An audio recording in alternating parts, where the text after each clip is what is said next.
Hey, this is Daniel Norton. I'm here in my studio in New York City with Marissa,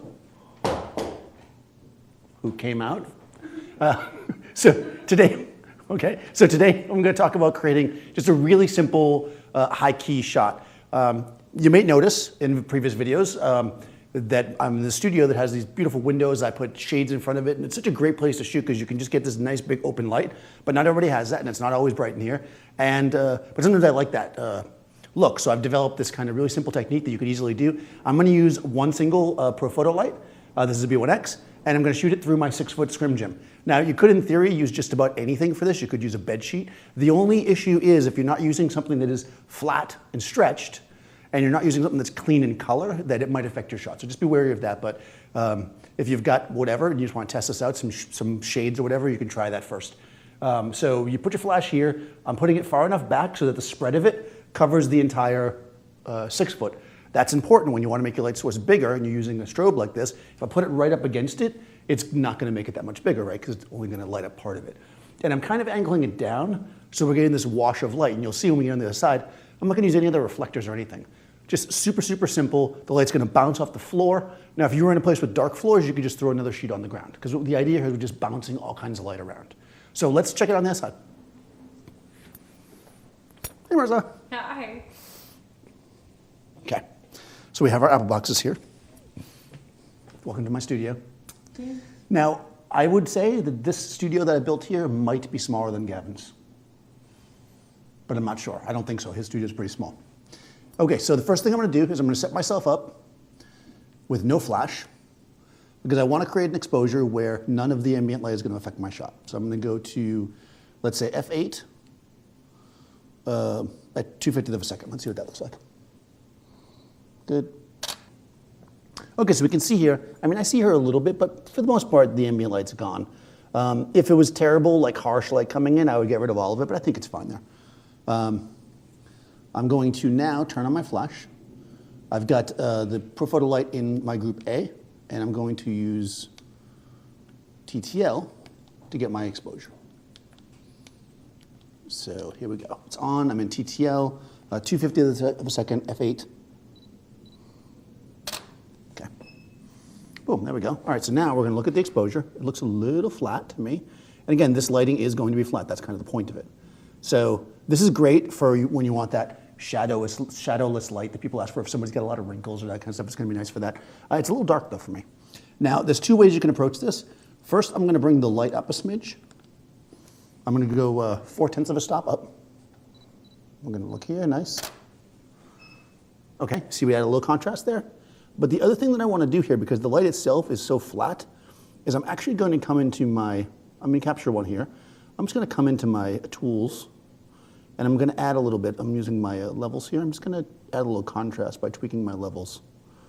I think this is a good way to do it because if I keep pushing the exposure up, we're eventually going to blow out highlights. This way I can just add the contrast that I want. So we add a little bit of contrast there. We can look at the color of our eyes. It's really nice. Cool. All right, so let's shoot a few like this. And notice, by the way, the background's white. Why is the background white? Because the white wall and the distance to the between the subject and the wall and the subject and the light. We did a whole video on this, which you guys can look back at, where I take an umbrella and we do this and we show the differences there. But because of this ratio, I'm basically getting a white background because one light is lighting the whole thing. So I'll move the hand away from your eye, and here we go. Come in a little closer for this. You can lean forward, actually. That's kind of nice. There we go. So she's got a lot of remove. I'm staying at TTL because if she moves around, that way it'll stay nice and balanced there. Let's hit that some very small. Good, we'll shoot a few. There we go, nice smile. That's actually nice, lean forward like that, and then bring your chin up a smidge. There we go. Nice. So I'm just playing around. I really want to play with how her eyes, the color of her eyes and everything. Marissa's got blue eyes. Chin down a little bit. She's like, yes, I do. And again, I'm not using any kind of reflector underneath that because basically the floor is white, right? So I've got a lot of options here. She can move all around. Now, one thing you want to do, though, is keep her, you may notice she's a little bit off the wall. She's a little bit off the wall. Yeah. If I did put her right up against the wall, we would get a little bit of shadow back there. Just slide back so we can show people. Yeah, I mean, it's not terrible. Go ahead and lean all the way back so we can show the shadow. Yeah, just for one. So if you do this, if you keep them too close to the wall, you're going to get a little bit of shadow back there, right? So it's not super intense, but you can see a little bit behind her. See, this is a shadow area down there. So you want to keep her a little bit off the wall, but even just what she did there, if you lean forward, just come forward like you did before, that should eliminate it. We'll just lose the hands though. There we go. I'm so close to her that even with the depth of field and stuff that I have at f8, her hands would be really out of focus. That's why I'm not wanting them in the shot. The way she did it. There we go like that. See, showing the there it is. Right, and I got the zoom lens on to give her some room to move around. This is a 2470. Good. Good. And I got the light set to beep when I'm ready. That way I can just kind of... Perfect. Good way to get a lot of variety. And this is really simple. And this is actually a really flattering technique to use for almost anybody. So if you kind of don't know what you're getting into, or you're shooting a lot of people, you know, kids, adults, whatever you want to do, a lot of things, this is a good forgiving way to do it. It's forgiving. She likes that. So we know now how to make Marissa laugh. So it's forgiving, right? You can basically put it up, and if you've got wrinkles, if you're shiny, or whatever, it's going to kind of flatten all that out for you because it's a low contrast lighting, but we still have that nice high key with the white, and everything looks really nice. So let me know if you guys use this kind of lighting. Do you like white backgrounds? How do you normally do it? Leave some comments below. Do you think Marissa looks good on white?